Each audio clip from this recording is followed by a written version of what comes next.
মুসলমান আরবি ভাষা তো দূরের কথা, আরবি নিয়ে কোনো চর্চারও করি না, ঠিক কিনা? কবরে যাওয়ার পরে প্রশ্ন হবে মান রাব্বুকা আরবি, প্রতিটা প্রশ্ন প্রতিটা কোশ্চেন হবে, প্রতিটা প্রশ্ন হবে আরবি থেকে, উত্তর হবে আরবি থেকে।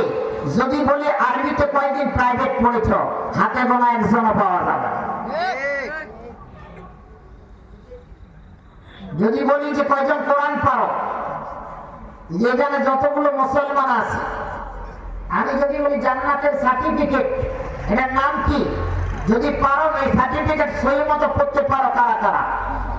হাতে গোনা 100 জন মানুষের ভিতরে 95% জান্নাতের সার্টিফিকেট পারে না। চ্যালেঞ্জ করবো আমি, কেন আমি এটা ভুক্তভোগী। আমার প্রতিষ্ঠান আছে মার্কাজে নমুনা ইসুফা, উত্তরবঙ্গেও আছে, সাভারেও আছে।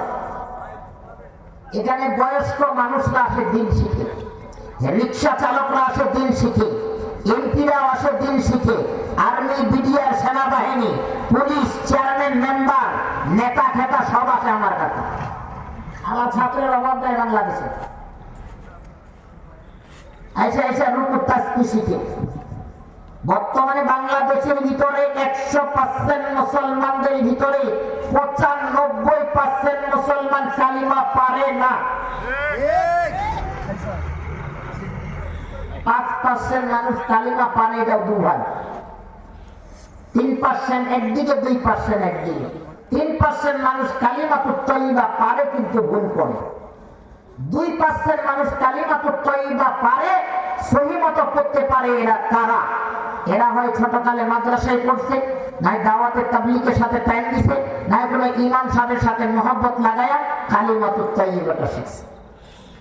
কিন্তু যদি বলি এখানে কারা কারা আছো, তোমাদের বাড়ির নিজের মোবাইল নাম্বারটা ইংরেজি সহি ভাষায় 11টা মোবাইল নাম মুখস্থ বলতে হবে। এখানে 100% এর মধ্যে 99% মুসলমান পারবে, ঠিক কিনা? জাতি 11টা মোবাইল নাম্বার ইংরেজি ভাষায় সহি ভাষায় বলতে পারে, রুকুর তাসবিহ পারে না, এই জাতিরা মুসলমান জাতি দাবি করে, ঠিক কিনা? আফসোস হওয়ার দরকার মুসলমান।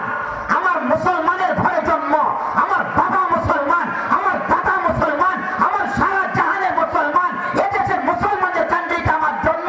আমি মুসলমানের সন্তান হয়ে ইংরেজি ভাষার দিকে ছুটাছুটি করতে পারি, আমি মুসলমান হয়ে পৃথিবীর সব কিছু বুঝতে পারি, কিন্তু আল কোরআন পারি না, রুকুর তাসবিহ পারি না।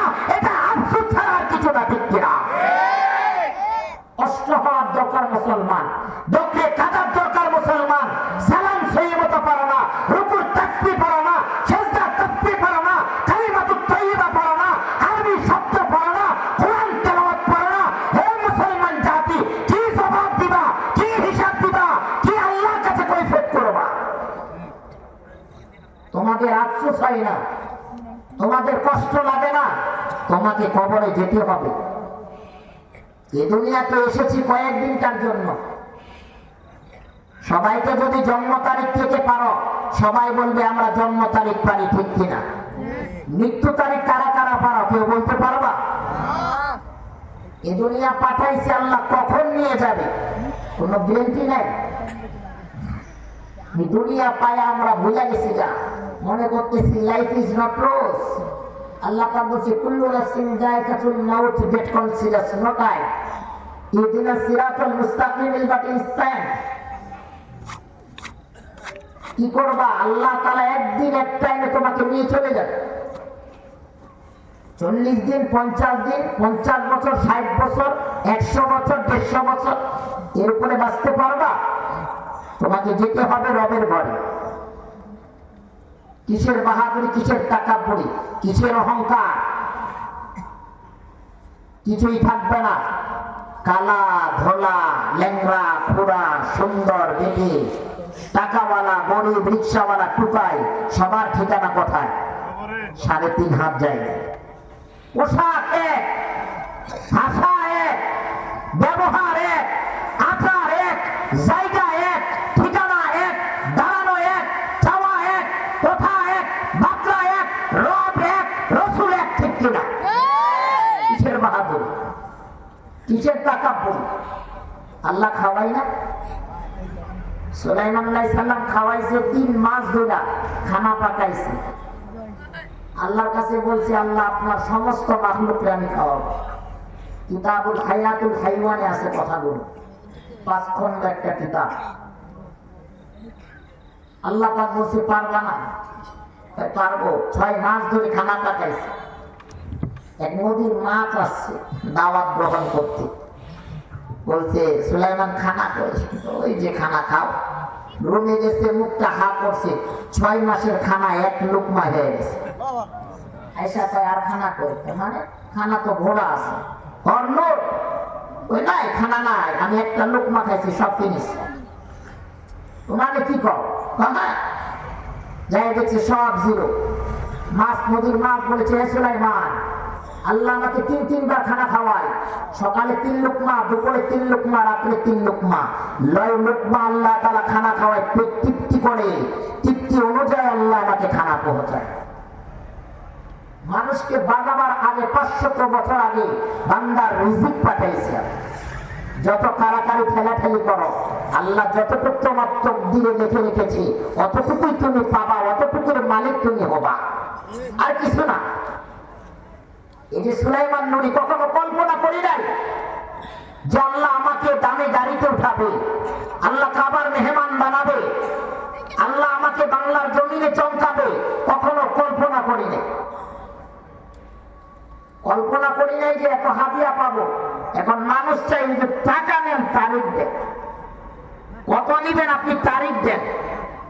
আপনাদের এলাকায় আমি আমার দরদি ভাই আপনাদের এখানে কমিটির অনেক প্রশংসা গাইছে। আমারও খুব কলিজার ভাই, গত বছর অনেক প্রোগ্রামের ডেট দিছে আমার, এই বছর ডেট উনি পাইতেছে না। এই একটা ডেট দিছি, দরদি একটা ডেট দেওয়ার করতো, এই যে ডেটটা দিছে। কেন? আল্লাহ তাআলার একমাত্র আল্লাহর কোরআন থাকার কারণে, নবীর সুন্নাহ থাকার কারণে। কোরআন ধরো মুসলমান, দুনিয়া ছেড়ে দাও, এ দুনিয়া কিছু না। আল্লাহ পাক রব্বে কারীম তোমাদেরকে দুনিয়া দিয়েছে, দুনিয়া পাঠাইছে মেহমান। এ দুনিয়া এসেছে উপার্জনের জন্য। এ দুনিয়া উপার্জন করা শেষ, আল্লাহ ডাক দিবে তোমাকে আমাকে চলে যেতে হবে, কেউ থাকতে পারবো না।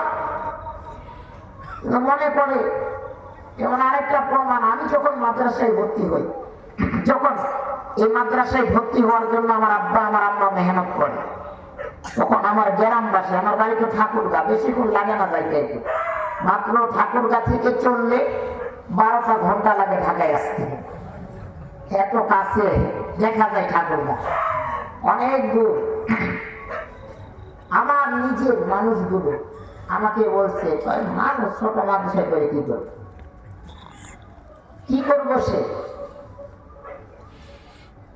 কিন্তু আলহামদুলিল্লাহ এখন ঠাকুরদার মুখে গেলে এই মানুষগুলো মুসাফা সিরিয়াল দ্বারা অমগ সুলাইমান আছে। কেন?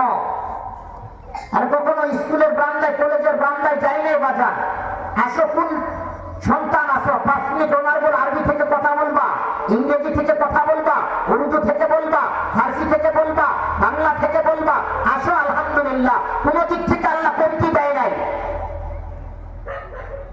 কোন দিক থেকে না।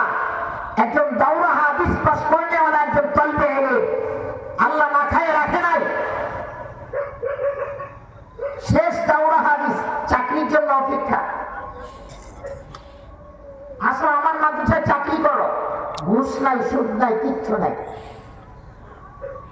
আমার একটুটুকু একটা তাওয়াক্কুল ছিল আল্লাহর কাছে যখন আমি মাদ্রাসায় পড়ি, যে আল্লাহ এই দুনিয়ার মধ্যে খ্রিস্টান, বেঈমান, কাফের, মুশরিক, বেদীন, বেধর্মী মানুষগুলোকে আল্লাহ যদি খানা দেয়, আমার মতো একজন টুপিওয়ালা, দাড়িওয়ালা, আল্লাহ কোরআন তেলাওয়াতকারীওয়ালা ব্যক্তি আমি সুলাইমান নবী না খাইয়ে থাকবো না ইনশাআল্লাহ।